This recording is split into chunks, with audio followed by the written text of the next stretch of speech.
tout fonctionnait tout à l'heure. Voilà, tout fonctionnait tout à l'heure et tout fonctionne de nouveau. C'est parfait. Nous allons pouvoir démarrer à l'heure pendant 1 heure. Il y a encore quelques étudiants qui rentrent avec les portiques de sécurité. Avant de démarrer cette masterclass ici, organisée donc par le Huffington Post et puis l'Université Paris-Dauphine, comme partenaire exclusif, l'association étudiante Dauphine Discussion Débat et Europe 1 que je représente. Un mot d'accueil avec le directeur de l'université, Laurent Batch. Merci, bienvenue à toutes et à tous, à vous les étudiants, aux professeurs et aux lecteurs de Huffington Post. Bienvenue Monsieur le Premier ministre, merci de nous faire l'honneur de votre présence. Je voulais simplement me réjouir de cette première initiative, il y en aura d'autres, cette masterclass organisée avec le Huffington Post. Merci Anne Sinclair d'avoir pris cette heureuse initiative. Et donc voilà, je vous souhaite à tous une bonne soirée. J'espère que vous avez tous préparé vos questions, parce que le débat va être riche et intense. Merci Patrick Roger. Anne, un petit mot.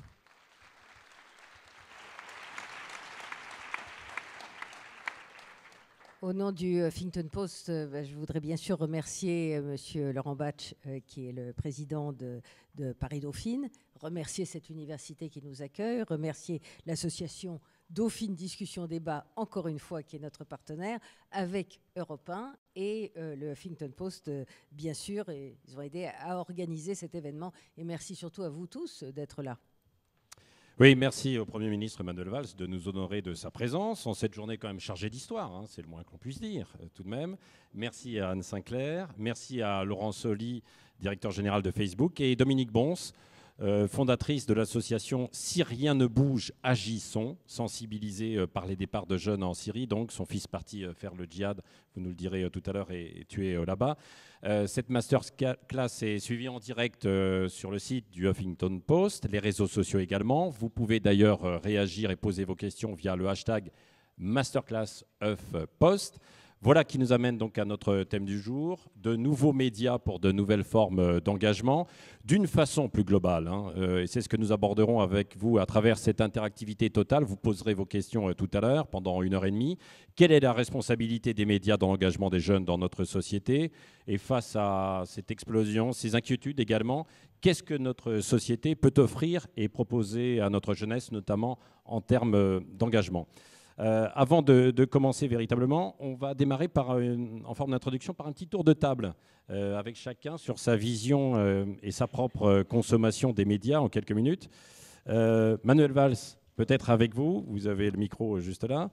Vos premiers réflexes le matin pour vous informer en vous rasant? Ne pas penser à ce que vous voulez me faire dire. Non, c'est le premier réflexe, mais depuis que je suis au gouvernement, ce n'était pas le cas avant, ou en tout cas beaucoup moins, c'était moins compulsif. Là, c'est évidemment le portable, c'est Twitter, c'est les dépêches AFP, c'est la radio, qui reste pour moi le plus beau média. Ce n'est pas parce que vous êtes là que je le dis, mais c'est le plus beau média parce que c'est celui qui vous permet d'avoir très rapidement une vue panoramique de l'actualité. Oui, c'est souvent le premier réflexe. Mais c'est vrai que ça a quand même beaucoup changé avec l'apparition des réseaux, des réseaux sociaux. Et c'est important pour vous de les consulter immédiatement. Oui, de les consulter. De voir une tendance, quoi. Pas forcément de les consommer, ouais. Mais moi le matin, puisque vous voulez rentrer dans l'intimité. Non, c'est pour le moment, quand on commence la journée, oui, on essaie d'avoir à peu près une idée de ce qui va vous tomber sur la tête dans les minutes et dans les heures qui suivront. Je dois dire que quand j'étais ministre de l'Intérieur, c'était encore plus vrai, parce que j'étais en charge de la sécurité des Français, confronté, ce qui est toujours le cas, bien sûr, dans mes fonctions à la lutte contre le terrorisme, au drame dont nous parlerons, bien évidemment.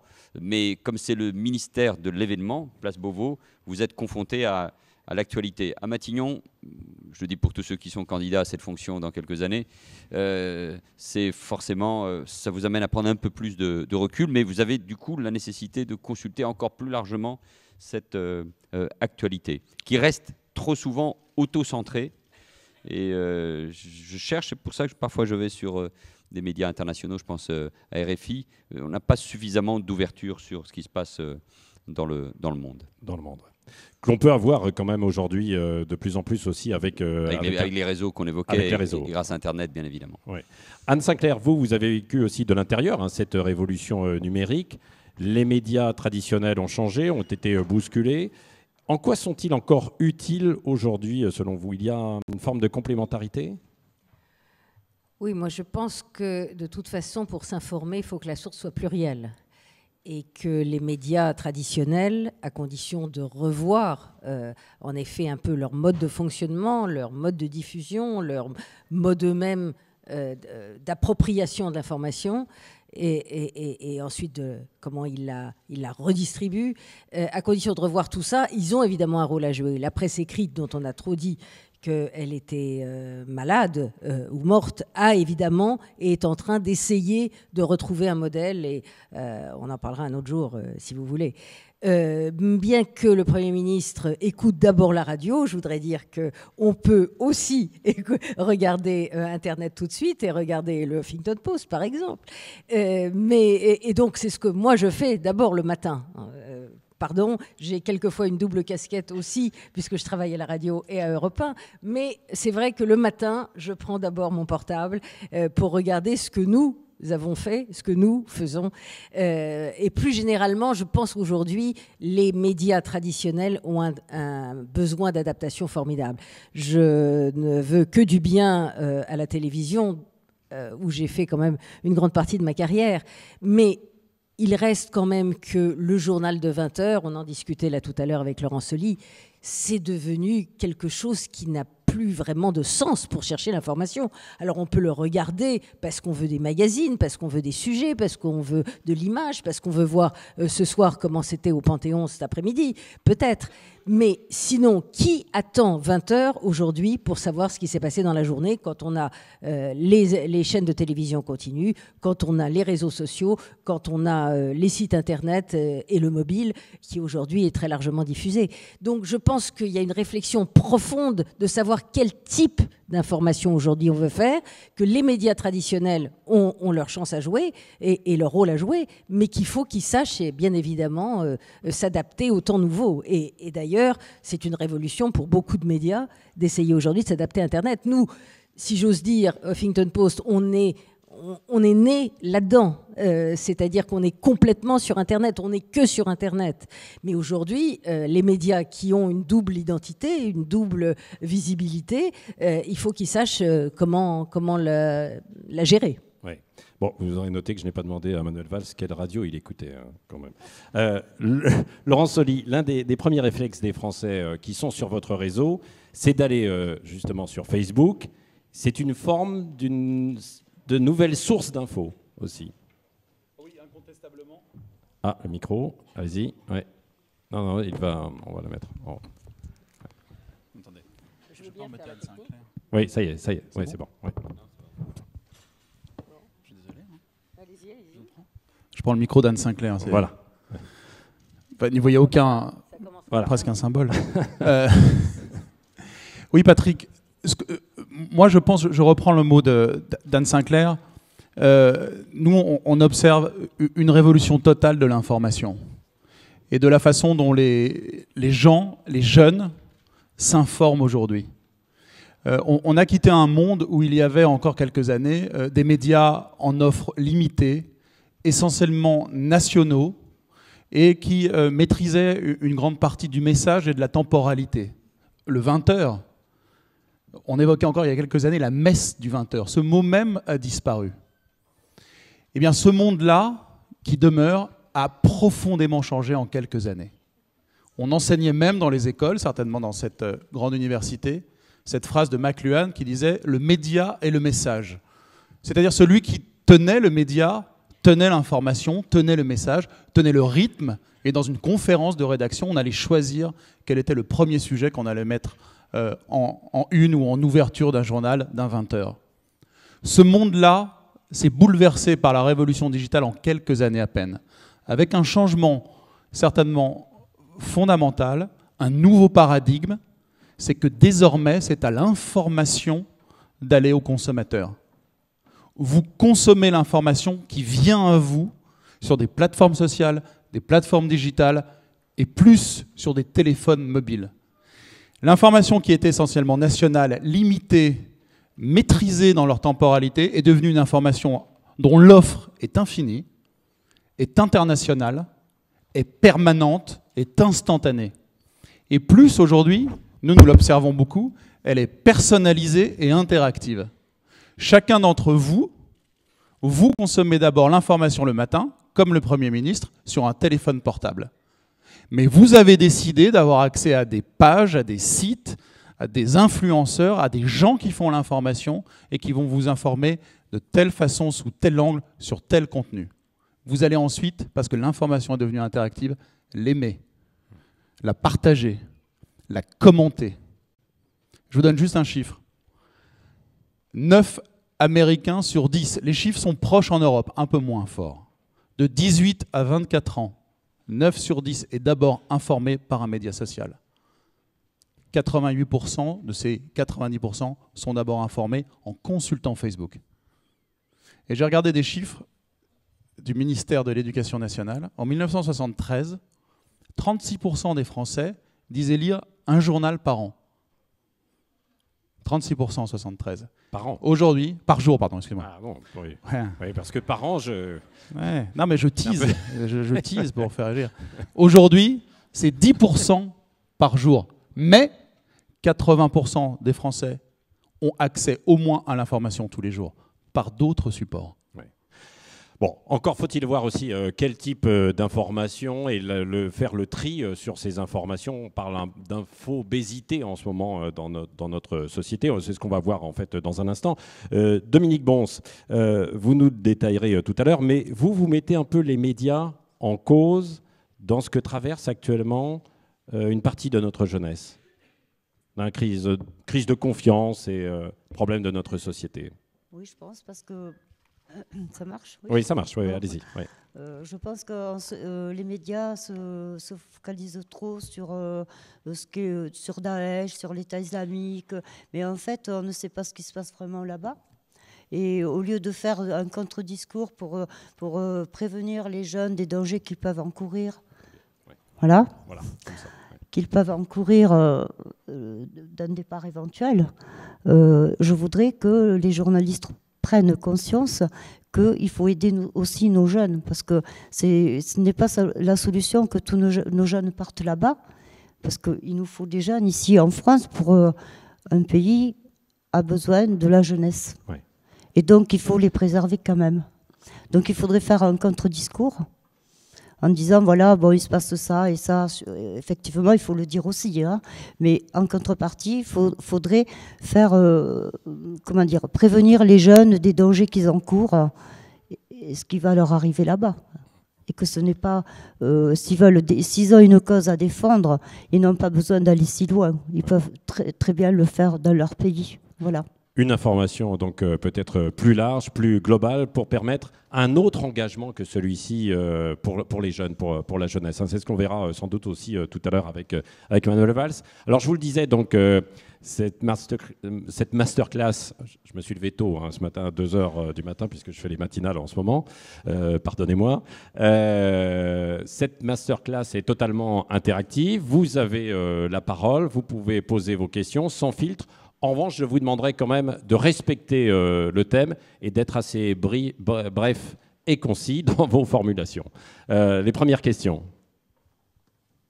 Allez-y. Allez-y, première question. Les micros.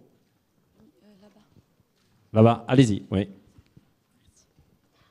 Bonsoir à tous et merci d'être avec nous. Alors ma question ce soir sera pour vous, Monsieur le Premier ministre. Je voulais vous demander, pensez-vous qu'il y a un avant et un après Charlie Hebdo dans le traitement de l'information aujourd'hui, suite notamment à la polémique qu'il y a eu par rapport aux chaînes d'information en continu qui ont été accusées durant cette affaire de divulguer trop d'informations? Une question difficile pour moi, parce que je pense qu'il y a un avant et un après Charlie Hebdo, mais pour d'autres raisons que celles que vous évoquez, mais bien sûr, vous les avez en tête. C'est la violence de l'attaque terroriste que nous avons subie. Un avant et un après Charlie Hebdo, grâce à la réaction aussi des Français, qui a été incroyable, même si cet esprit du 11 janvier, il faut en permanence l'entretenir et le faire vivre, et être à la hauteur de l'exigence des Français. Un avant et un après Charlie Hebdo, par les débats que cela a suscité, ils se poursuivent dans la société française, avec d'ailleurs, nous l'évoquerons peut-être, c'est une des difficultés aujourd'hui de la diffusion de l'information, où tout se vaut, où tout est mis sur le même niveau, où l'information, notamment que les jeunes et les plus jeunes d'entre eux peuvent intégrer, tout le débat qu'il y a eu sur 2 poids 2 mesures, au fond, on peut caricaturer ces Charlie Hebdo et on ne peut pas tenir des propos antisémites, ça c'est Dieudonné. Donc ce débat qui existe, une partie de la jeunesse, et qu'on retrouve sur la toile. Je ne sais pas, mais c'est plutôt aux journalistes qui sont ici d'y répondre, s'il y a eu un avant et un après Charlie Hebdo sur le traitement de l'information continue. Je ne suis pas sûr qu'on en tirera forcément les leçons. Comme responsable public, ce que j'ai vu comme problème, surtout au début de la traque des terroristes, c'est ce que cela pouvait représenter comme danger pour l'enquête, pour les forces de l'ordre elles-mêmes. Et les premières heures, notamment, j'ai en tête ces images des chaînes d'information, et pas que des chaînes d'information d'ailleurs, qui suivaient le cortège des gendarmes et des policiers qui se rendaient à Reims. Voilà, ça peut représenter là une vraie difficulté. Mais je pense que le mécanisme de l'information est tel qu'il va être très difficile, mais c'est à vous de nous le dire plutôt, de tirer vraiment des leçons sur ce qui se passe, parce qu'il y a une course qui n'est pas une course uniquement à l'information, qui est une course aussi à l'argent, au profit, et qu'il est difficile d'éviter. Mais il y a un avant et un après Charlie Hebdo, bien sûr, de ces journées dramatiques, je crois, pour notre pays, à condition qu'on sache en tirer les leçons. Mais nous reviendrons aussi sur la question de la jeunesse et sur la remarque que vous faisiez, Madame, sur ce qu'on peut faire pour la jeunesse. Ouais. D'autres questions? Allez-y, faites circuler, n'hésitez pas. Les premières questions sont toujours un tout petit peu délicates. Voilà. Voilà. Allez-y. Bonjour à tous. J'avais une question justement sur, principalement pour M. Solly et Mme Sinclair. Comment est-ce que vous réagissez par rapport à la volonté, on va dire, du gouvernement qui a été exprimée justement après Charlie d'encadrer les réseaux sociaux et les nouvelles plateformes, et comment est-ce que vos maisons mères, donc Facebook et le Huffington Post aux États-Unis, ont réagi?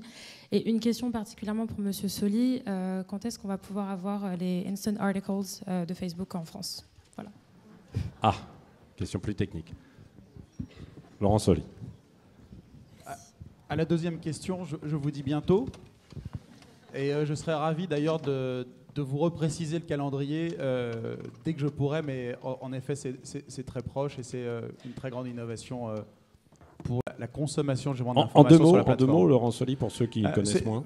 Pardon de revenir sur ce point, pas vous ennuyer avec ça, mais c'est un produit qui permet de consulter, de lire les articles des groupes de presse qui utilisent Facebook avec une capacité de lire immédiatement, d'où le nom, en restant sur la plateforme et avec une qualité à la fois éditoriale, de contenu et d'expérience du lecteur totalement différente, qui est très adaptée à la consommation d'ailleurs de Facebook et notamment à la consommation mobile. Les tests ont commencé aux États-Unis, on arrive bientôt en Europe et dans notre pays, donc je vous dis bientôt, et le plus tôt sera évidemment le mieux pour le tester en France. Sur votre question, Facebook n'est pas un groupe média au sens éditeur. Vous postez, les groupes de médias postent des articles, des vidéos sur la plateforme, et ça, vous le savez.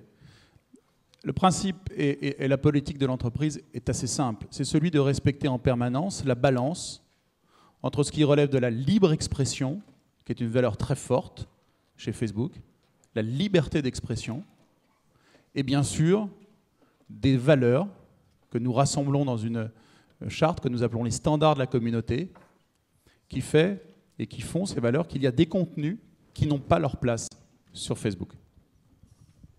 Et il y a des contenus qui peuvent être amenés à être retirés par des équipes parce qu'elles nous sont signalées par ceux qui utilisent Facebook. C'est 29 millions de Français qui utilisent Facebook, 22 millions tous les jours. Et c'est cette balance entre ces deux principes que nous respectons, que nous surveillons au quotidien. Ce qui nous conduit bien sûr, sur le sujet qui a amené votre question, à coopérer avec les institutions, avec les services de sécurité dans tous les pays et bien sûr en France. C'était le cas avant les tragédies du mois de janvier, c'est le cas après. D'ailleurs, le ministre de l'Intérieur lui-même, Bernard Cazeneuve, était venu en Californie, il a reçu des représentants de l'entreprise, des entreprises digitales, il y a peu, et on a renforcé la façon de travailler, notamment de former des fonctionnaires à la compréhension, à l'utilisation et au signalement pour que ces contenus qui n'ont pas leur place sur Facebook n'apparaissent pas. Anne. Oui, je pense que pas un gouvernement ne pourra, voudra peut-être un jour, mais ne pourra encadrer l'information. C'est quelque chose qui aujourd'hui est d'un autre temps. Et ceux qui, de mon âge, ont connu ce que c'était que l'ORTF, l'ARTF, j'étais pas née, mais l'ORTF, en tout cas, qui leur donnait l'information de la voix de la France, ça n'existe plus dans aucun pays démocratique. Évidemment, dans un pays démocratique, je le précise, évidemment. En revanche, quand un gouvernement appelle à la responsabilité, c'est un message que nous entendons. Et c'est un message que Huffington Post, on pratique, j'allais dire, tous les jours. Il n'y a pas un seul contenu que nous mettions en ligne qui n'ait été validé. À la différence des réseaux sociaux, et là je ne serais pas tout à fait d'accord avec Laurent Soli en disant qu'aujourd'hui on s'informe de manière équivalente sur un réseau social ou sur une plateforme d'information. Sur un réseau social, n'importe qui aujourd'hui peut poster ce qu'il veut. Au Huffington Post, y compris les tribunes, ce que nous appelons les blogs, et les analyses, les tribunes des personnalités ou des gens anonymes, même qui souhaitent contribuer, sont visés par la rédaction. Paul Ackerman, qui est ici et qui est le directeur de la publication du Huffington Post, relit, lui et ses adjoints, les papiers tous les jours.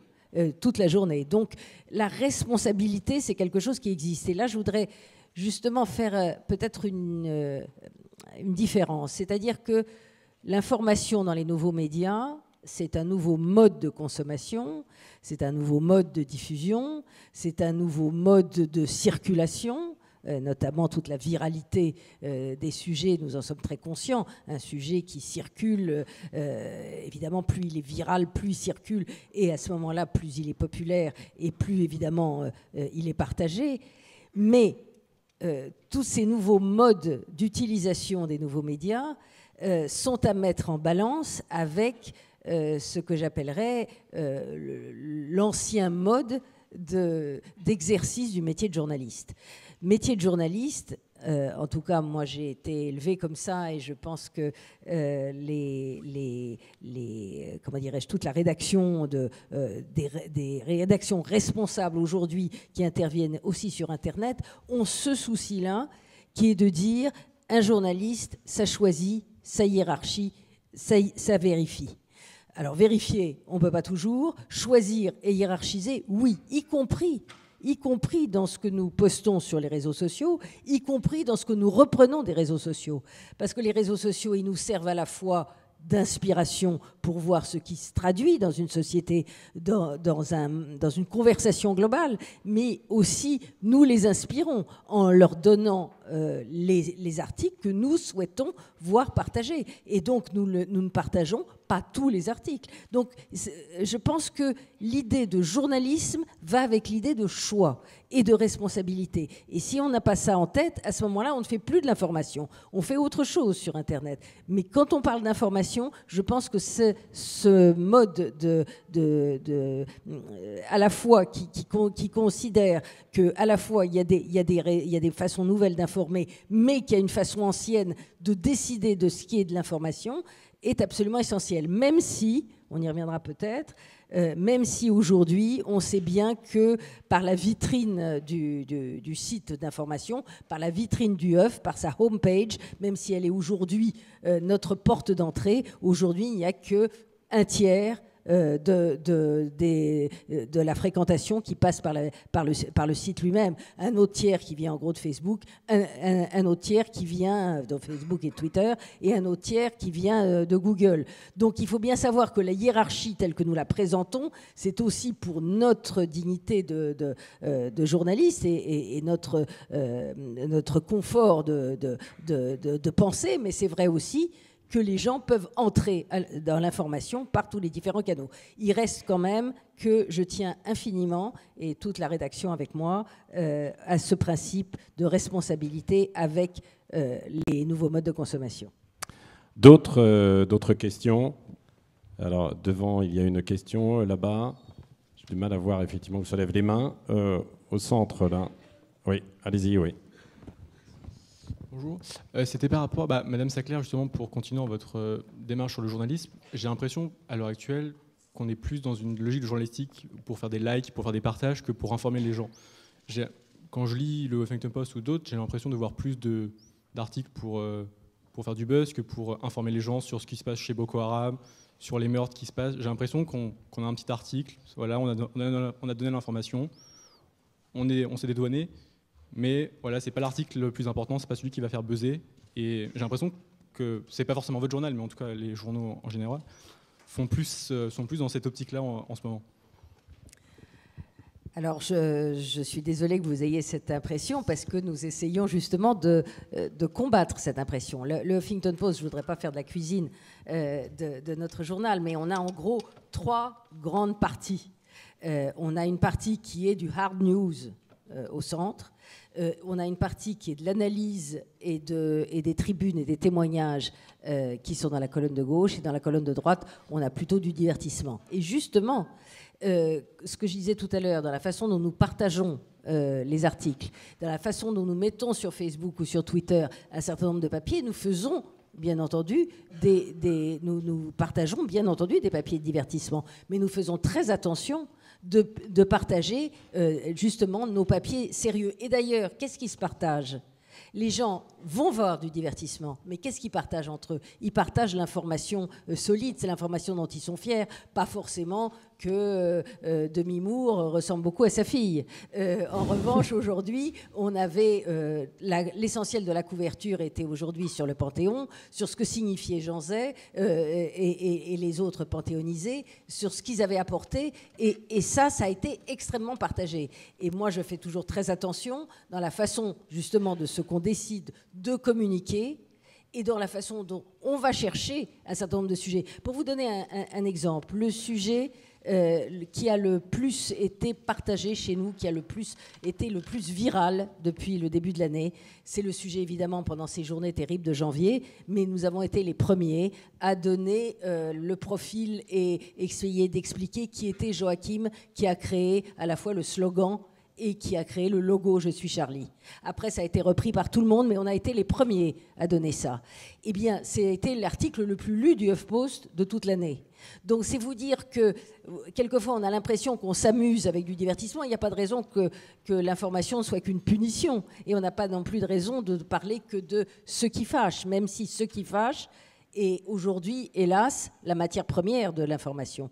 Mais d'ailleurs, on a essayé de créer des rubriques qui essayent de prendre en compte justement les inflexions positives, ce qui se passe dans une société. On s'est aperçu justement que les gens, évidemment, sont très concernés par les problèmes extrêmement graves du monde d'aujourd'hui, qui se passe en France ou ce qui se passe ailleurs, mais aussi sur les initiatives, sur les choses plus positives, sur les énergies qui circulent, avec un certain nombre d'initiatives qui prennent très bien, et qu'on a appelé ça « ça marche ». Ça marche parce qu'il y a aussi des initiatives qui sont collectives ou individuelles, qui donnent un peu de mieux-être dans une actualité qui n'est pas toujours très, très réjouissante. On va passer à une autre question. Manuel Valls, peut-être pour rebondir sur ce qu'on disait précédemment, la responsabilité des médias dans la formation, dans l'évolution de notre société et dans la formation des opinions en fait, des jeunes. Il y a une responsabilité quand même assez forte, quoi.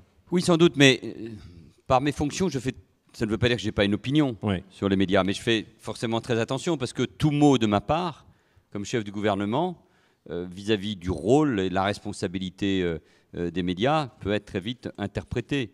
Moi, je suis très attaché à la liberté d'expression, de caricaturer. C'est pour cela que les gens sont sortis aussi dans la rue. Donc nous devons accepter au fond le monde des médias dans lequel nous évoluons.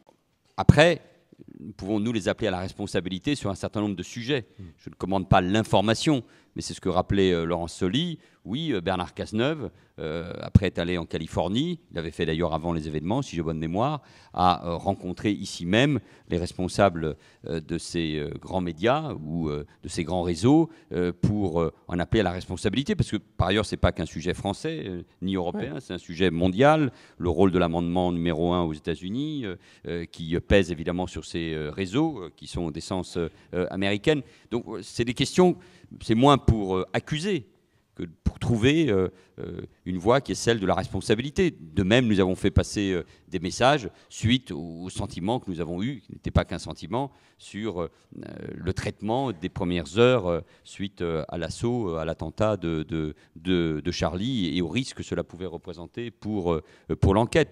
Nous en parlerons. Il y a sans doute aussi une responsabilité des médias, des réseaux, concernant l'embrigadement des jeunes qui conduisent aux drames qui ont déjà été évoqués. Donc, moi, mon rôle, c'est d'en appeler à la responsabilité. Après, j'ai mon propre jugement sur les médias, mais en sachant que ce qui a été dit tout à l'heure, l'évolution extraordinaire.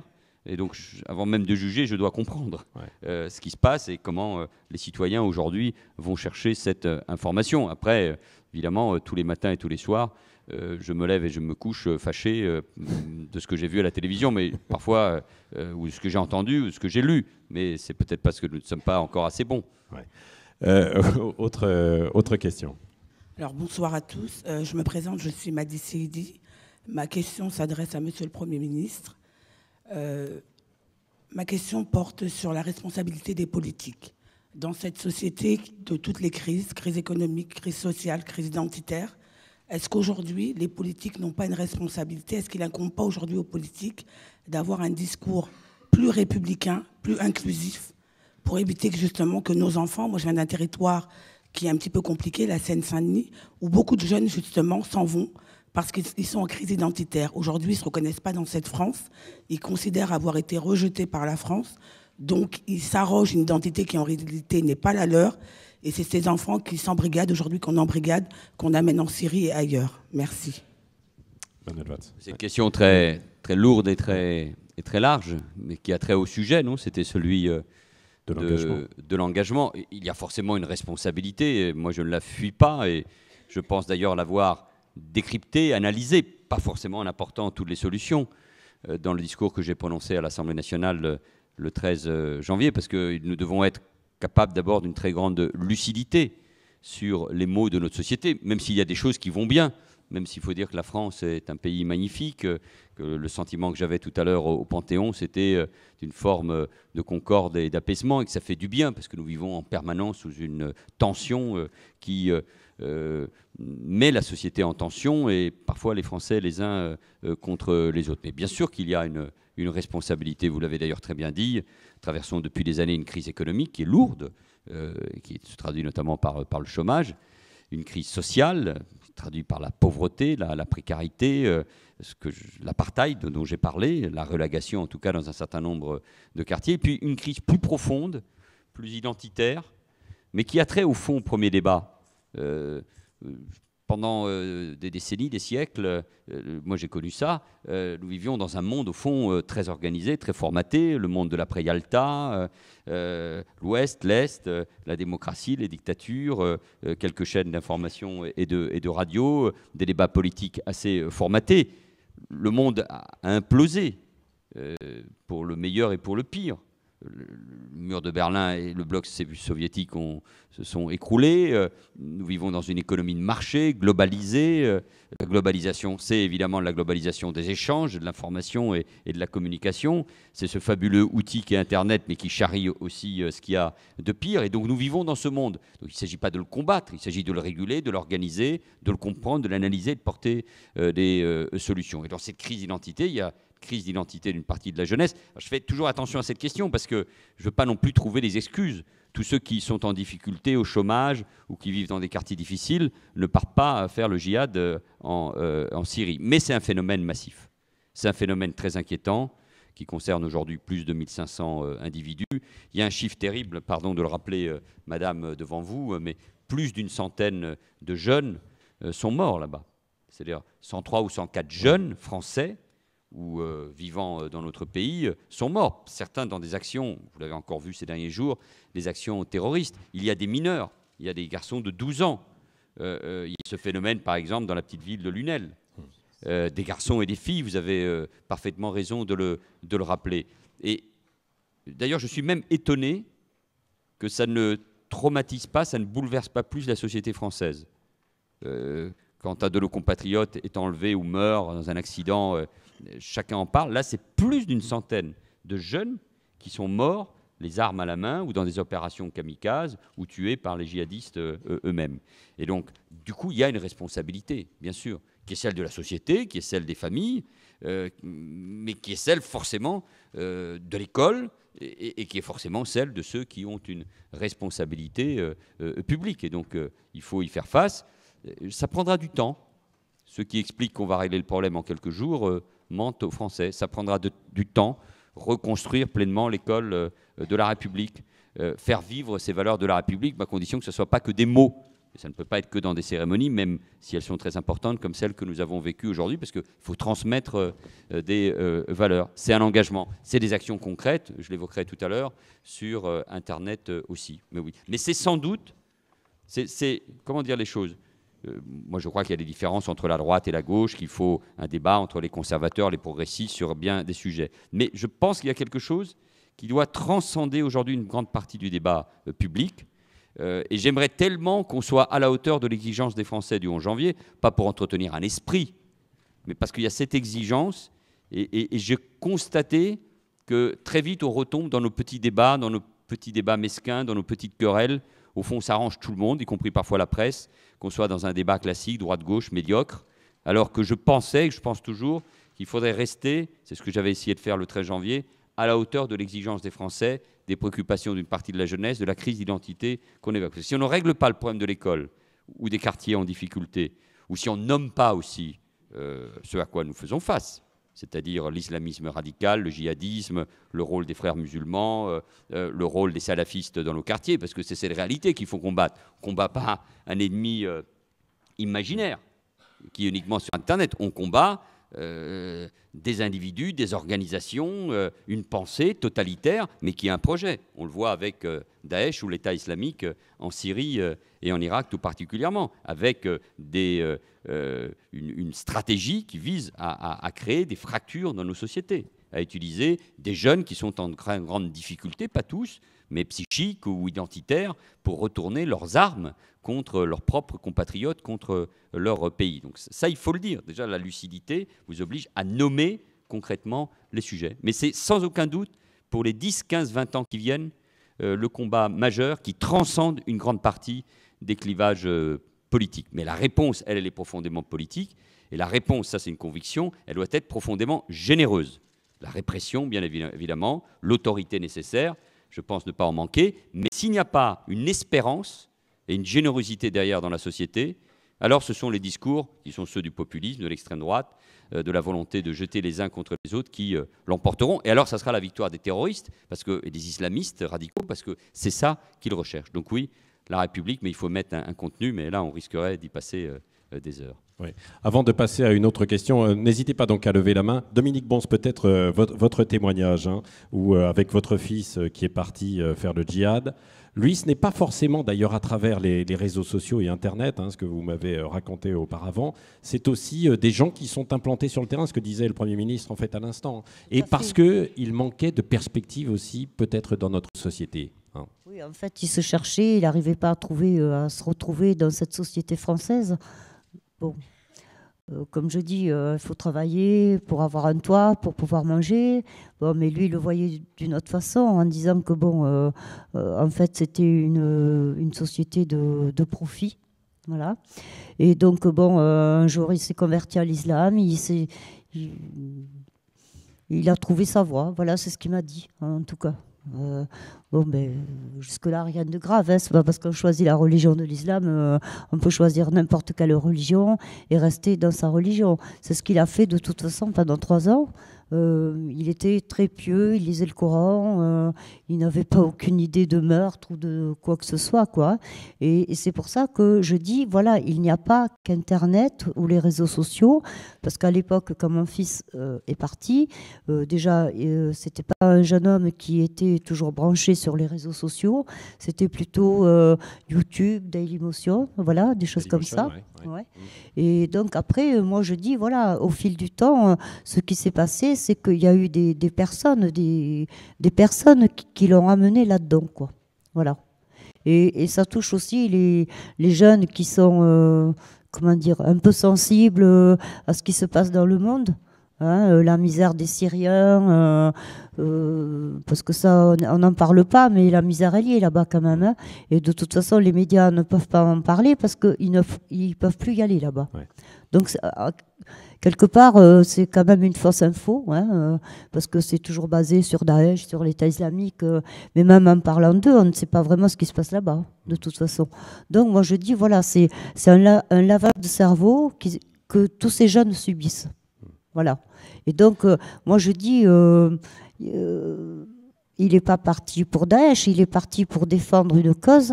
Et il est parti, dans son cœur, c'était la religion de l'islam, le Coran. Ouais. Voilà, c'est tout. Ouais. Précisons que c'était en plus en 2013, et c'est vrai qu'on parlait un peu moins, en plus, de ce on n'en parlait pas, d'ailleurs. De djihadistes. Quand je suis devenu ministre de l'Intérieur, à l'été 2012, c'était moins d'une trentaine de cas. Aujourd'hui, ce sont 1704 ressortissants, et le chiffre change tous les jours, français ou résidents, comme je vous le disais, qui sont recensés pour leur implication dans le djihad en Syrie et en Irak. C'est une progression de 207% par rapport au début de l'année 2014. Donc vous imaginez par rapport aux 30 en 2012. Et pourtant, j'avais déjà fait voter une première loi antiterroriste à la fin de l'année 2012. Et on a 470 de ces individus qui combattent en Syrie et en Irak, et je vous ai rappelé le nombre de morts, 105. Donc c'est une progression fulgurante, et pour les services de renseignement, c'est à peu près le double de personnes qu'il faut suivre, autour de 3000, peut-être même un peu plus. Bernard Cazeneuve serait plus précis que moi, qu'il faut suivre, parce qu'ils sont présents sur la toile, sans être impliqués dans les actions directement, mais ils propagent un certain nombre de messages. Donc c'est un chiffre en progression. Je rappelle qu'en Europe, c'est une prévision de 10 000 Européens à la fin de l'année 2015 qui seraient concernés par le djihad, par le combat, par l'engagement en Syrie ou en Irak. Vous imaginez ce que ça veut dire comme défi. Pardon. Non, excusez-moi, je vous ai coupé. Allez-y. Il faut dire que depuis le début 2014, ça s'est énormément amplifié. Hein, parce qu'en 2013, voilà, c'était des jeunes qui partaient pour un idéal, si on veut. Et maintenant, le problème est différent. Maintenant, ce sont des jeunes mineurs qui partent, des jeunes filles et tout ça. Et ça, il faut arrêter ça. C'est pas possible. Ça peut pas continuer. Et c'est pour ça que vous vous battez dans votre association. D'autres questions? Je rappelle que cette masterclass est suivie en direct sur le site du Huffington Post et que vous pouvez aussi poser vos questions via Twitter. Questions dans la salle ici. Vous m'entendez? Voilà. J'ai une question pour Monsieur le Premier ministre, Huffington Post des États-Unis. Donc, je sais que certains pays européens, ils ont pris des actions beaucoup plus concrètes qu'ici, qu'ici vous avez en France. Par exemple, en Belgique, il y a des associations qui aident aux parents de combattre cette douleur, où ils sont prêts d'accueillir les enfants qui sont partis en Syrie et en Irak. Et en France, est-ce qu'il y a des choses qui sont concrètes si l'enfant demain décide de rentrer de djihad, de Syrie et d'Iran, d'Irak, pardon, qu'est-ce que vous pouvez lui proposer ici aujourd'hui? Ministre de l'Intérieur, j'ai lancé, parce que nous faisions face à ce phénomène partout en Europe, la réflexion sur la réponse. Notamment avec ma collègue Joëlle Milquet, qui était la ministre de l'Intérieur belge, parce qu'un pays comme la Belgique, c'est le cas aussi du Danemark, est encore davantage concerné que nous, si je rapporte au nombre d'individus qui sont partis en Irak ou en Syrie par rapport à la population. Il y a évidemment une double action. Il y a une action répressive, je n'y reviens pas, mais c'est par exemple tous les dispositifs que nous mettons en place pour empêcher les départs, mais aussi les lois, parce que nous faisons face à une vraie propagande, l'embrigadement sur le cyber-djihadisme, qui permettent de bloquer les dispositifs qui permettent de bloquer les sites ou les pages Internet faisant l'apologie du terrorisme. Il y a un travail préventif qui doit être mené, bien évidemment, pour protéger efficacement nos systèmes d'information et pour prévenir les cyberattaques dont les systèmes d'information peuvent être eux-mêmes victimes. Et puis, je réponds concrètement à votre question, il faut accompagner les familles et les proches qui sont particulièrement démunis face à ce phénomène. Il y a le travail des associations, avec qui il faut travailler de manière très étroite. Il y a le travail avec ceux qui connaissent bien ces sujets, les experts, les sociologues, les ethnologues, les géopoliticiens. C'est très important qu'on ait une vision pour bien combattre ce phénomène. Nous avons mis en place un numéro vert, notamment pour les familles. Le centre joignable par téléphone et par Internet a recueilli plus de 1900 signalements, ce qui vous montre l'ampleur du phénomène, dont 25% concernaient les mineurs et 40% des femmes. Par la prise en charge, là c'est l'une des choses les plus difficiles auxquelles la culture française n'était pas prête. Je parle de la prise en charge des individus radicalisés ou en voie de radicalisation ou de leur famille.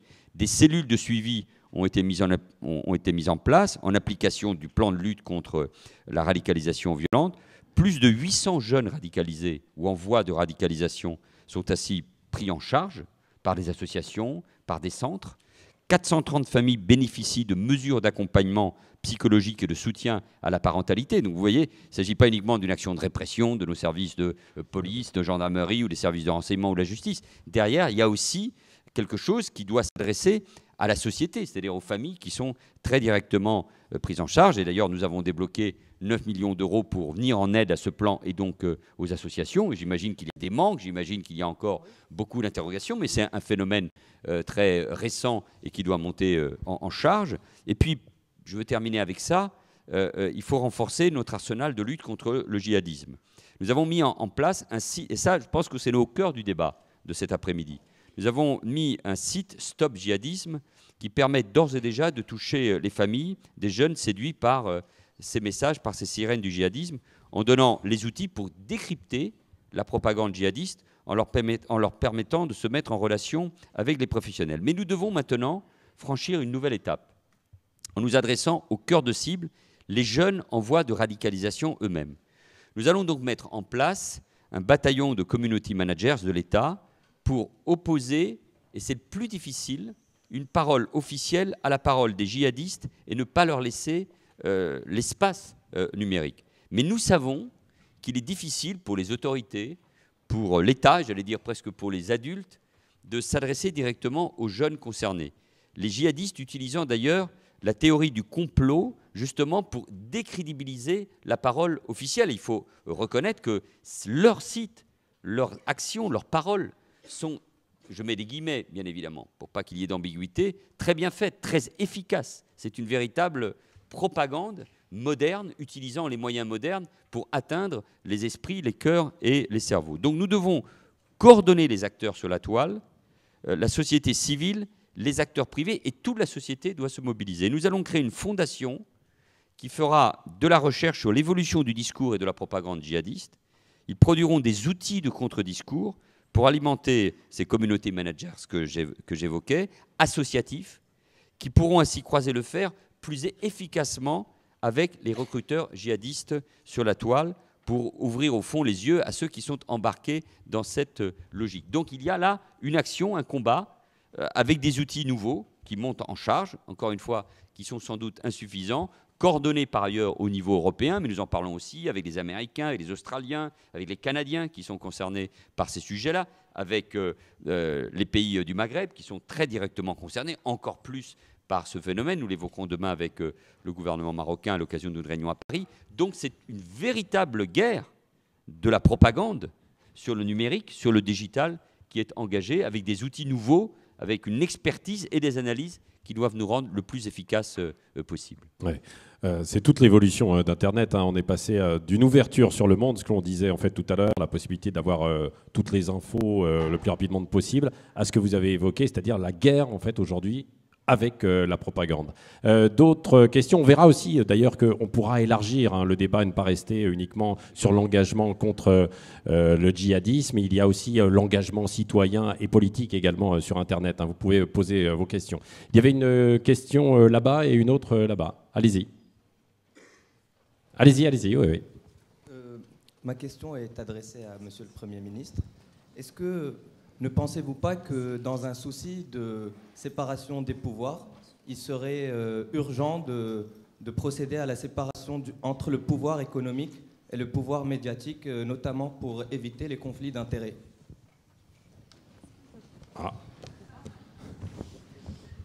Certes, mais encore, comme dit Anne Sinclair. Ouais.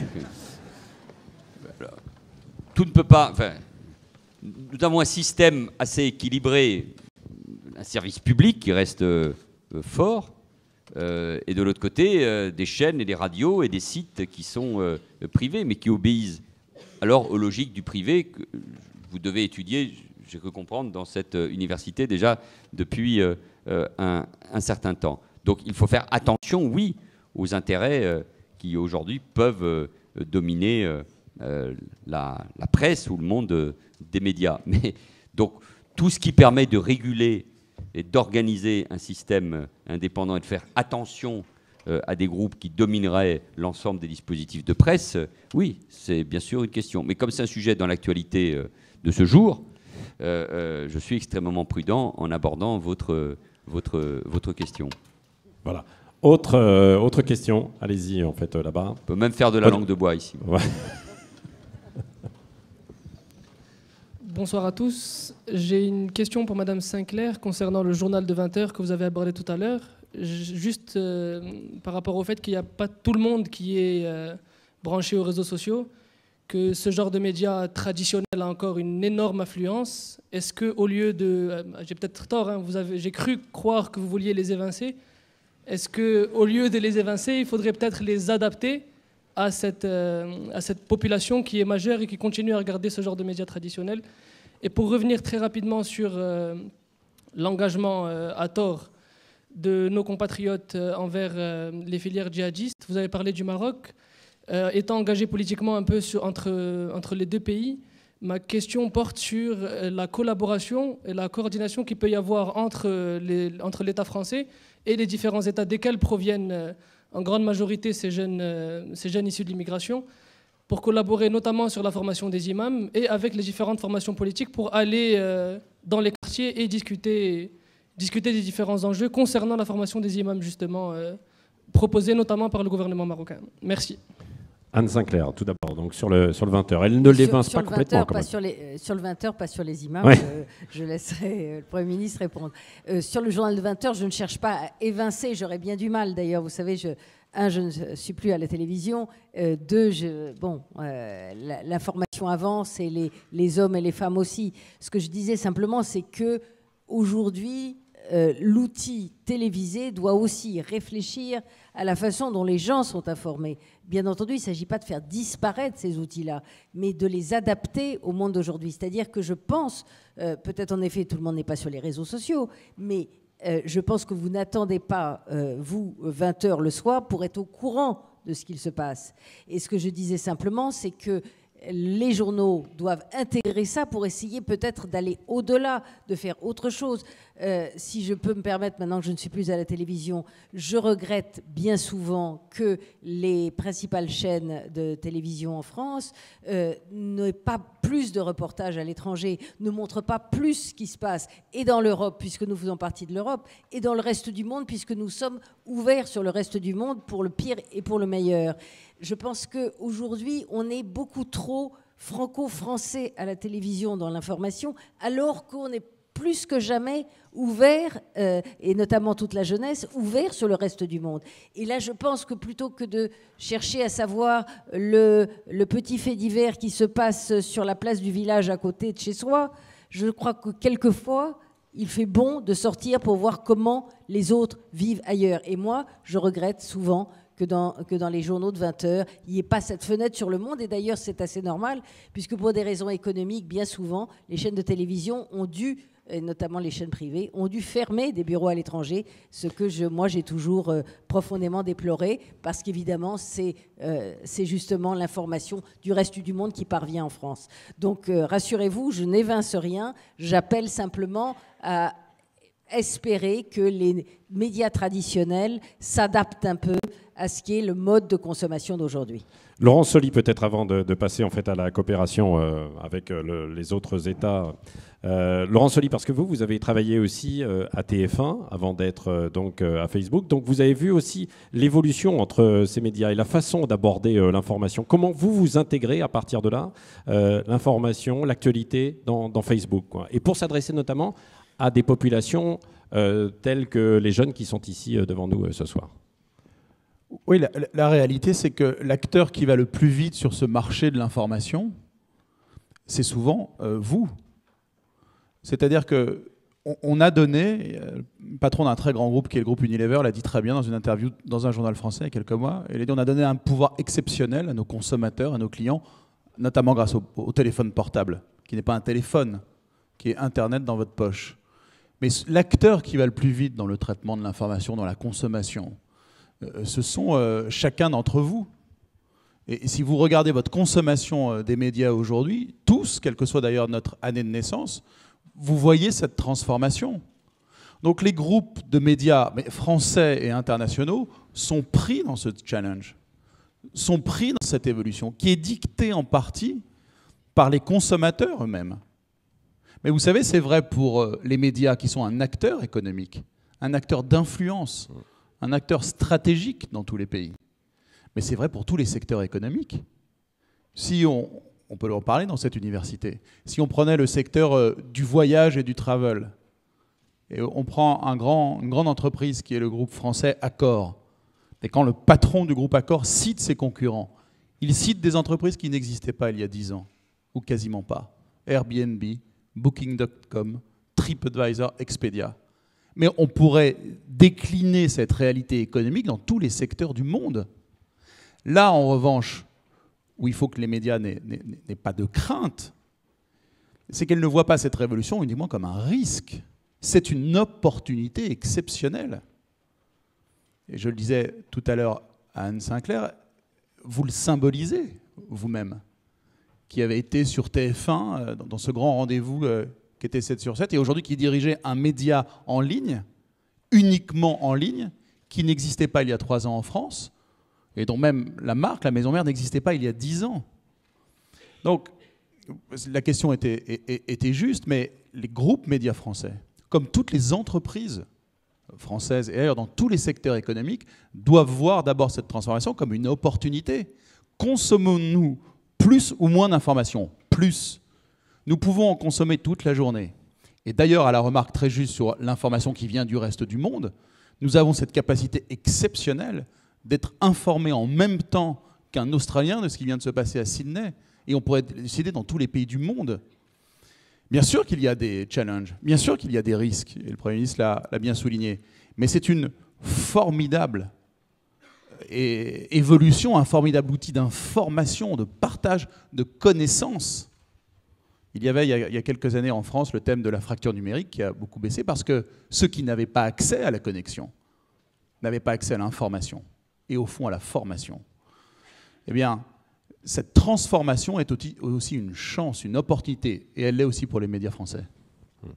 Un mot peut-être, Manuel Valls, sur la coopération, même si on est à la limite de notre sujet, pendant qu'une autre question se prépare. D'abord, il y a une vraie question, notamment pour l'école.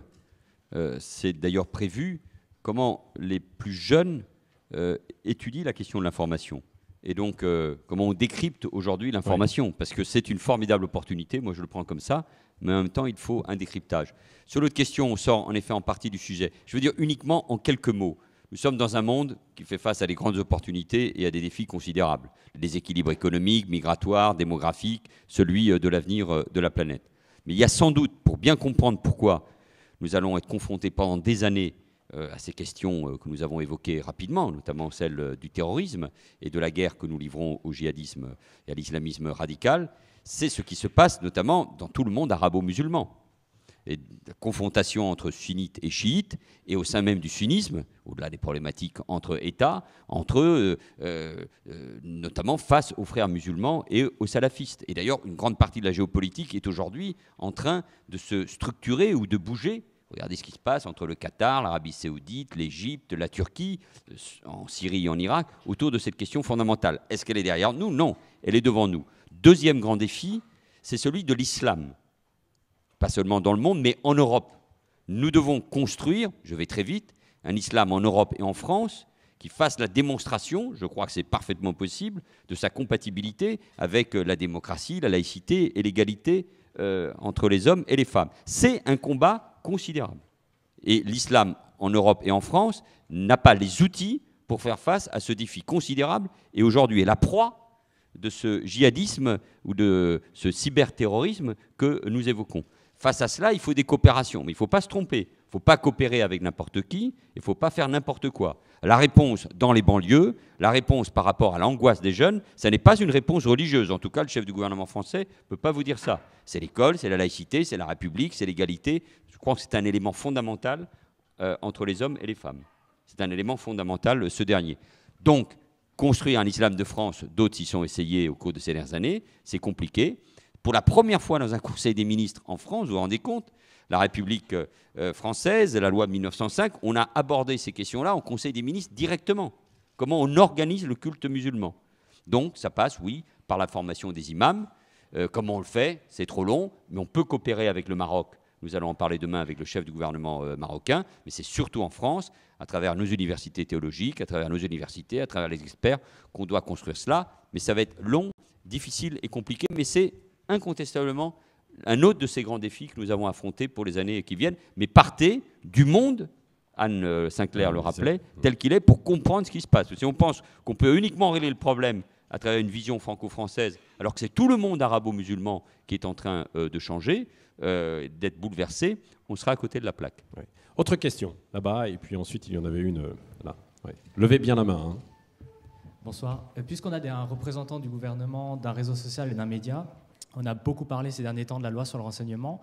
Comment s'envisage l'avenir de l'information et des médias dans un monde où finalement une plateforme en contact direct avec le gouvernement commence à héberger et va sûrement héberger de plus en plus de contenu d'information? Alors, Laurent Soli peut-être, donc il y a eu, on l'évoquait en fait tout à l'heure, ce contrôle à partir des derniers éléments du début de l'année, quoi. Moi, je n'ai pas grand-chose à répondre à votre question en disant simplement que, comme toute entreprise, on respecte les lois de la République qui sont votées dans notre pays. Après qu'il y ait un débat au Parlement, le Premier ministre le dira beaucoup mieux que moi, fait partie bien sûr du débat, mais concernant l'entreprise que j'ai la chance de représenter, il y a une loi et on attendra d'ailleurs qu'elle soit promulguée, mais comme toutes les entreprises, ça sera la loi de la République quand elle sera promulguée. Comme il est dans la procédure ici en France. Un mot? Très bien. Ouais. Mais bon, moi, je comprends tous les débats, hein, mais face à des terroristes ou à des organisations criminelles, parce qu'il ne s'agit pas uniquement de combattre le terrorisme dans cette loi, face à l'espionnage industriel, il faut que l'État se donne un certain nombre de moyens. La dernière loi sur le renseignement, je la connais bien, elle a été portée par Michel Rocard en 1991. Il n'y avait ni Internet ni le portable à l'époque. Donc on peut construire une législation adaptée à ces nouveaux outils, adaptée à l'utilisation qu'en font les organisations terroristes ou criminelles, qui permettent aux services de renseignement d'agir sans pour autant mettre en cause les libertés fondamentales. C'est cet équilibre que la loi porte, je le crois, je l'ai présenté à l'Assemblée nationale il y a quelques semaines, je vais encore le faire au Sénat la semaine prochaine. C'est cet équilibre-là qu'il faut faire vivre. Le Conseil constitutionnel, après le débat parlementaire, confirmera ou non cet équilibre. Moi, je pense qu'il le confirmera parce qu'il correspond vraiment à ce qu'il faut. Autre question, là-bas. Oui, allez-y. Bonsoir à tous, merci pour votre intervention. Alors j'aurais une question qui s'adresse à vous tous, puisque je pense que chacun pourrait y répondre en apportant son expérience, notamment sur un gros sujet donc, qui a trait aux médias directement, le sujet de la data, puisque donc, pour les pure players comme Facebook et Google, c'est quelque chose qui n'est pas si neuf.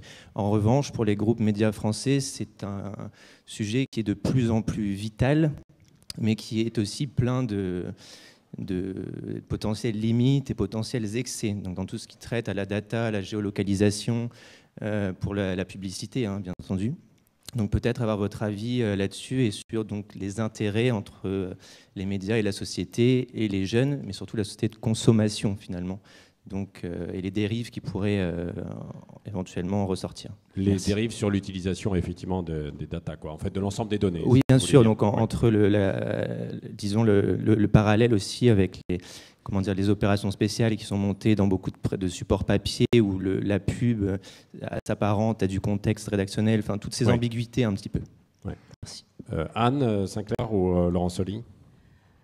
Oui, moi je voudrais juste répondre qu'en effet c'est une préoccupation qui est tout à fait légitime mais qui a toujours un peu existé, qui est la frontière, en tout cas ce qui se pose pour les groupes d'information, la frontière qui existe entre l'information et la publicité et l'utilisation qui peut être justement d'utiliser un certain nombre de données qui soient faites pour faire des opérations commerciales.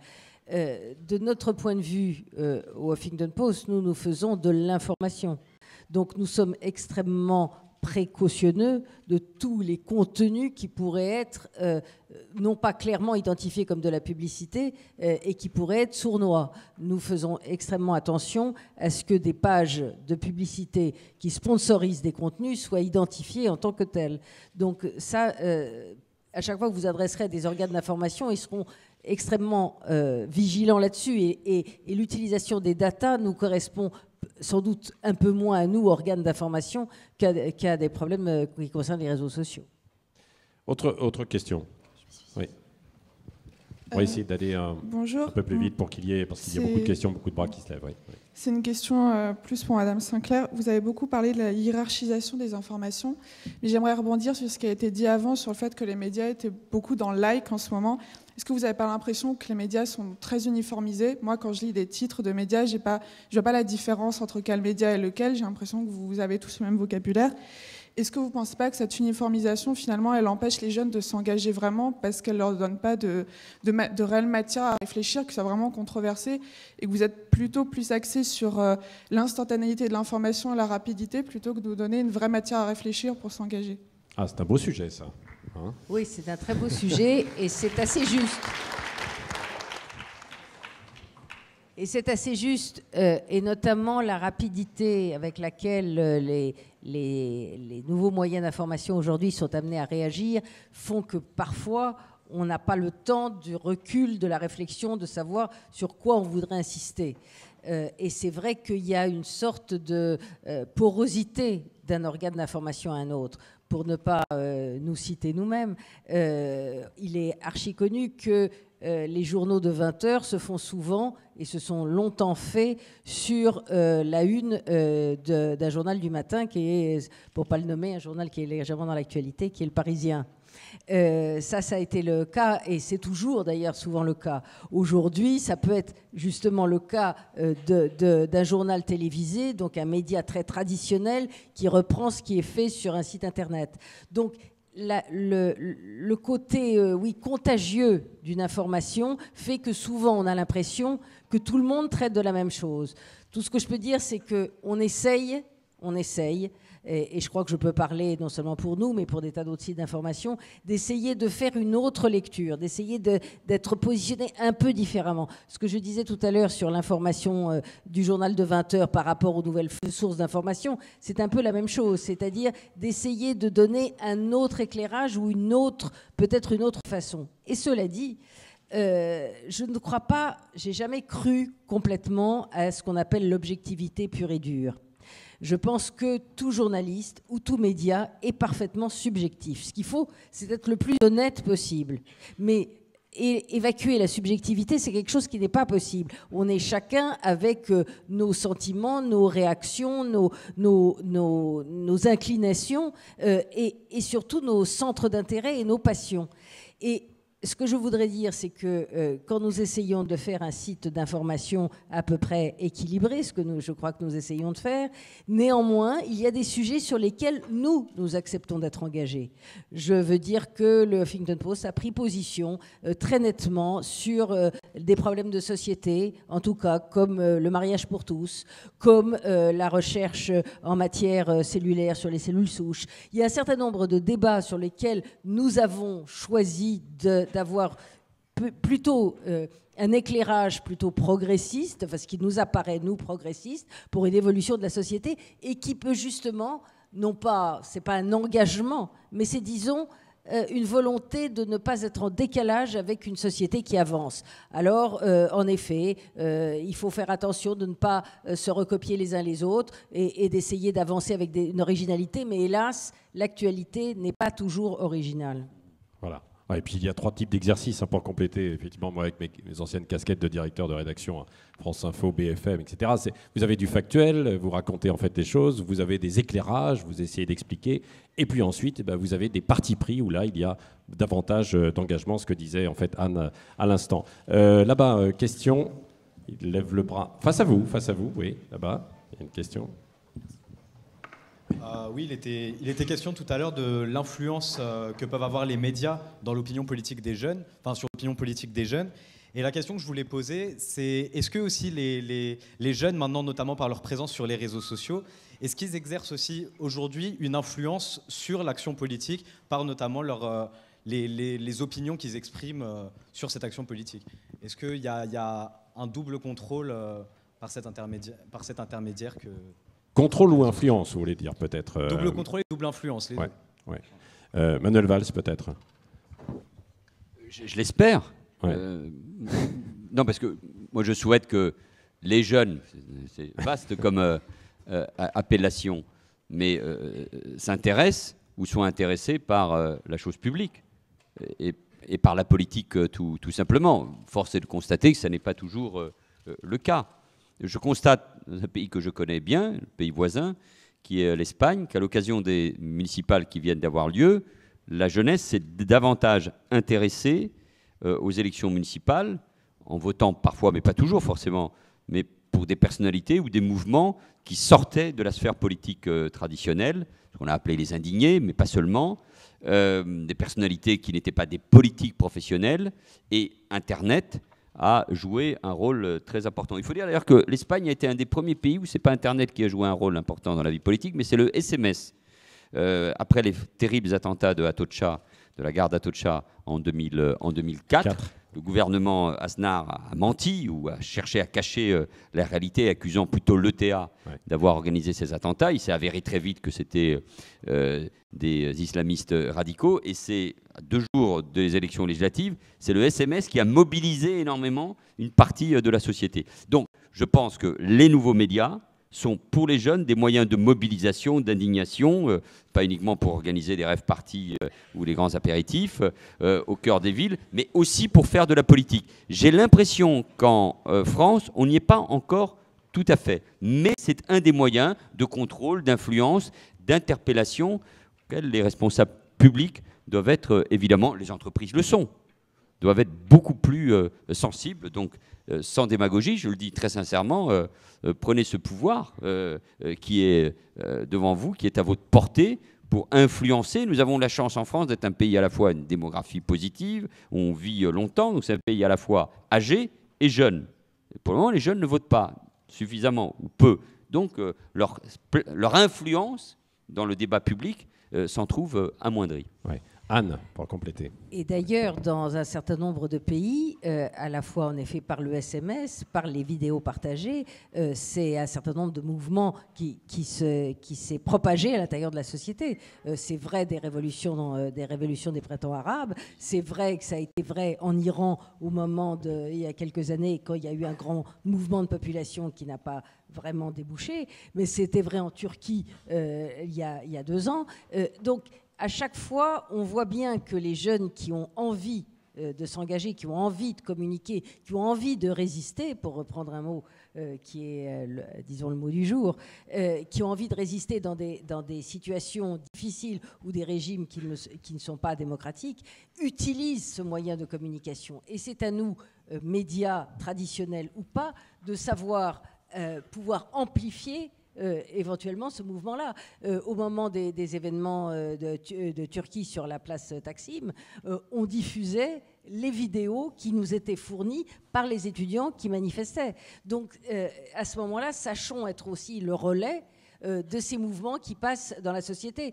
Un autre exemple, ces derniers jours, dans les réseaux sociaux, il y a eu une énorme polémique à la suite du film de Nabil Ayouch qui s'appelle Much Loved, qui a été présenté à Cannes et qui a fait énormément parler, énormément discuter, parce qu'il présentait la prostitution à Marrakech sous des jours très crus et très vrais et très durs. Et ça a été non seulement un déferlement sur les réseaux sociaux au Maghreb et aussi en France, et également objet d'une censure du préalable du gouvernement marocain. Qu'est-ce que des médias comme les nôtres peuvent faire, c'est aider à faire connaître, aider à sensibiliser sur ces sujets-là, aider à faire savoir les initiatives qui existent ici ou là, aider à combattre aussi l'obscurantisme, aider un certain nombre d'associations qui peuvent publier aussi des papiers, des articles, des tribunes chez nous pour essayer de faire savoir. Je pense notamment à l'association de Mohamed Sifawi, ici présent, qui est là au premier rang, et qui a créé une association qui s'appelle l'association du 11 janvier, et qui essaye de perpétuer, en tout cas, un contre-combat, justement, contre les réseaux djihadistes et terroristes. Oui. D'un mot, Laurent Sollier aussi, vous, avec le réseau Facebook, vous avez la possibilité d'être un amplificateur de ces mouvements citoyens ou de ces engagements politiques, peut-être de reconquête aussi des jeunes, quoi, non ? Mais les jeunes les utilisent tous les jours et puissamment. Et à votre question, je peux qu'enfoncer encore le clou dans oui, oui et oui. C'est-à-dire que ce sont des plateformes d'abord de libre expression et d'engagement puissant de la jeunesse dans le monde entier. Politique, vous pouvez prendre la parole et vous ne vous privez pas de commenter en soutien, en critique, l'action politique. Rarement en soutien d'ailleurs. Hein, ça... Comprenez que je ne peux pas commenter les propos du Premier ministre. Économique, et ici comme ailleurs, le mouvement autour de la volonté d'entreprendre, de créer son entreprise, trouve aussi un relais sur ces plateformes qui aident à créer. Humanitaire, le Népal a connu un drame épouvantable il y a quelques semaines, la mobilisation du monde, d'abord dans la collecte de dons, mais aussi par l'octroi d'outils, ça a été le cas sur Facebook, pour identifier les amis dont on n'avait pas de nouvelles parce que les réseaux classiques de télécommunications étaient en grande difficulté. On a mobilisé et rassemblé en, je crois, quelques heures, quelques jours, je crois 2 jours, 10 millions de dollars pour aider le Népal. Et je pourrais multiplier les exemples. Dans notre pays même, parfois des mouvements sociaux en dehors des corps intermédiaires. Et il y a eu des exemples dans les dernières années, utilisent ces plateformes de mobilisation. Après les événements dramatiques de janvier, Facebook a été le lieu d'abord de l'émotion après l'attaque de Charlie, après l'attaque aussi du vendredi soir de l'Hypercacher, ne l'oublions pas. Et puis le théâtre de la mobilisation des Français et du reste du monde. On a dénombré des centaines d'événements au-delà de nos frontières pour témoigner de la solidarité au peuple français à ce qui s'était passé. Donc c'est un lieu de l'engagement extrêmement fort dans tous les domaines, jusqu'à l'engagement professionnel, jusqu'à l'engagement économique. Et on pourrait multiplier les exemples de ces jeunes entrepreneurs français qui utilisent ces plateformes pour créer puis développer leur entreprise, et pas seulement que sur notre territoire. Il nous reste une dizaine de minutes, 3-4 questions. Question ici, puis ensuite là-bas. Oui. Alors bonsoir. Ma question, pour rebondir sur l'actualité, donc comme vous le disiez, LVMH rachète Le Parisien. Donc aujourd'hui, les principaux titres de presse français sont détenus par une poignée d'industriels, 5 je pense. Qu'en pensez-vous de façon générale? C'est une bonne chose? Est-ce que ça permettra d'accompagner l'évolution de la presse avec le monde actuel? Voilà. Parce qu'on sait que la presse française écrite est en difficulté aujourd'hui. Et voilà. Donc ma question, je pense, elle s'adresse principalement à Anne Sinclair et à Laurent Soli. Ouais. Il dit ouf. J'ai dit peut-être. Oui, moi aussi, je me disais, Allez, on n'est pas concernés. Et puis ensuite, on va prendre aussi une autre question pour avancer. Écoutez, oui, bien sûr, mais je crois que c'est pas vraiment le sujet. Mais en tout cas, la concentration des organes d'information dans les mains des industriels, c'est un sujet que j'ai bien connu lorsque j'étais à TF1. Ouais. Autre question, effectivement, là-bas. Oui. Oui, c'est à propos de la fausse mort de Martin Bouygues. Madame Sinclair, est-ce que vous vous êtes déjà sentie dans votre travail tiraillée entre la volonté d'être rapide et la volonté d'avoir une information juste? Et Monsieur le Premier ministre, est-ce qu'on ne peut pas imaginer des sanctions parce que ces fausses informations peuvent avoir des conséquences lourdes? Les fausses informations, oui. Je ne sais pas qui a posé la question. Là-bas. Ouais. Ah oui, pardon. J'aime bien voir la personne à qui je parle.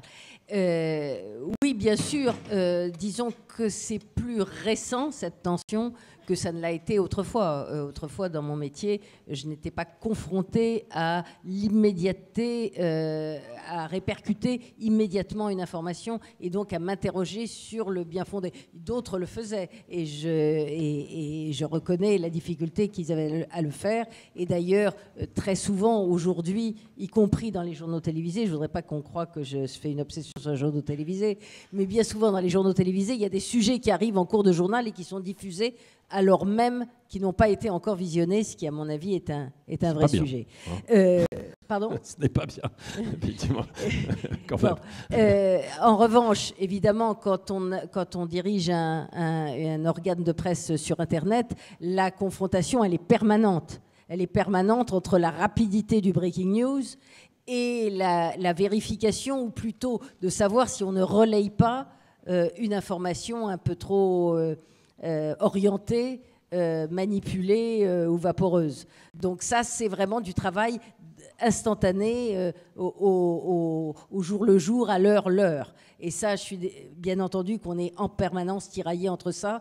Aller vite, non pas forcément en concurrence, mais aller vite parce que les médias le demandent et c'est pas une heure après qu'on réagit à un sujet. Et en même temps, vérifier un minimum que cette information soit juste, correcte et pas orientée et manipulée. Autre question là-bas, effectivement. Oui, bonsoir.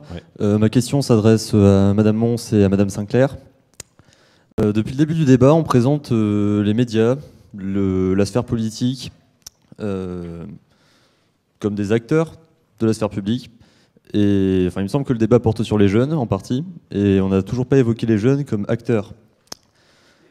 Donc il serait bon de poser la question... Vous avez le micro pour poser les questions, hein, je vous le rappelle quand même.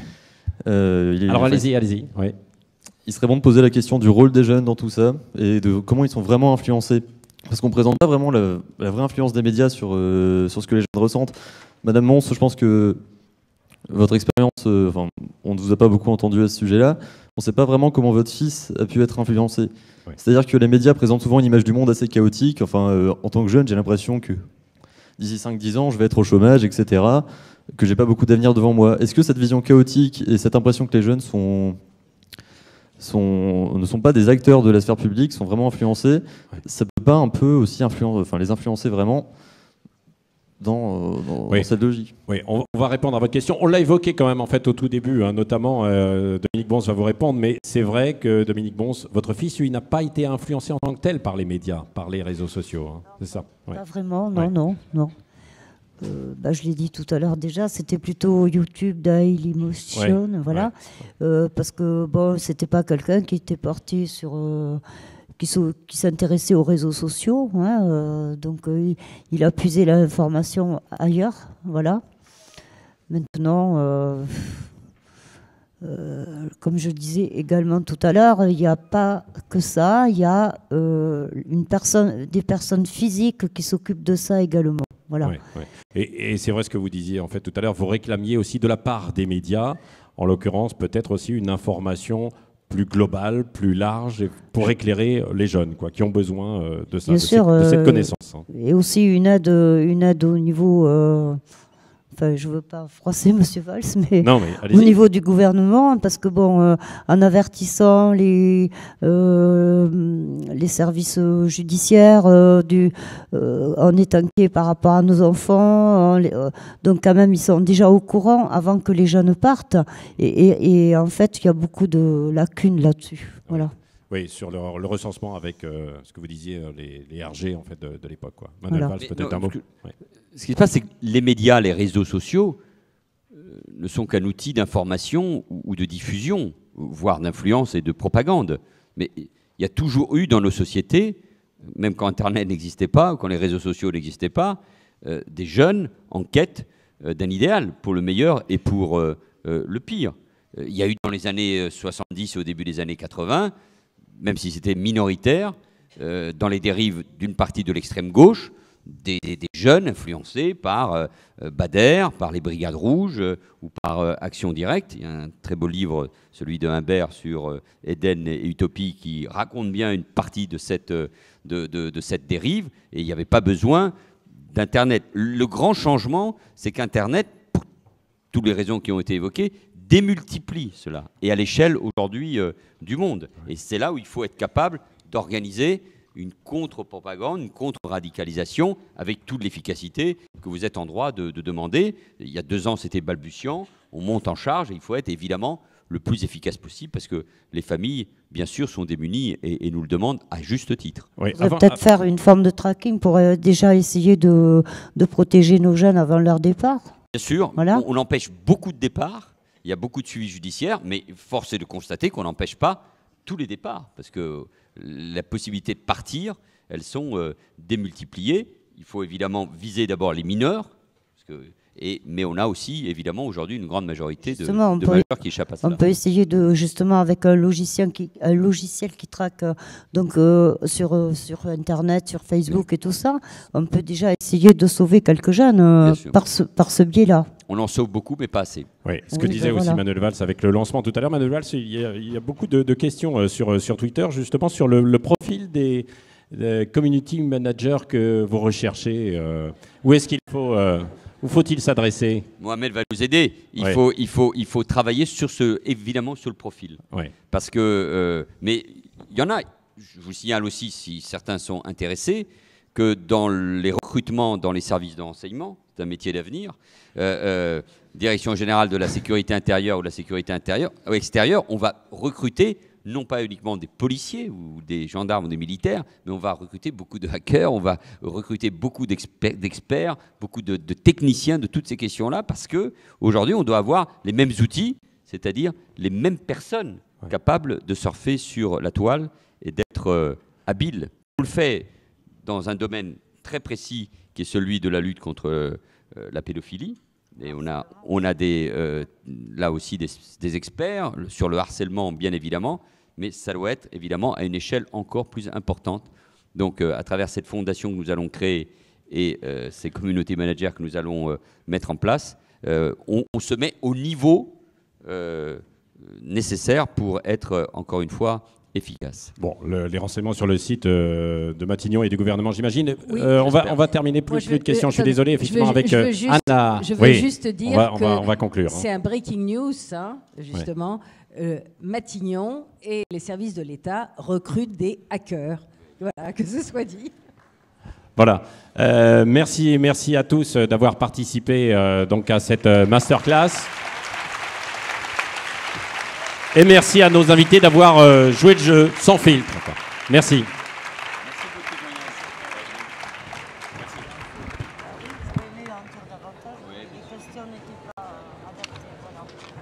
Vous êtes en contact avec le cabinet de Bernard Cazeneuve? Oui, il m'a reçu au mois de février. Et donc là, j'ai demandé un nouveau rendez-vous. Mais c'est un peu difficile pour l'obtenir, ainsi que Madame Tobira, au niveau des jeunes qui rentrent.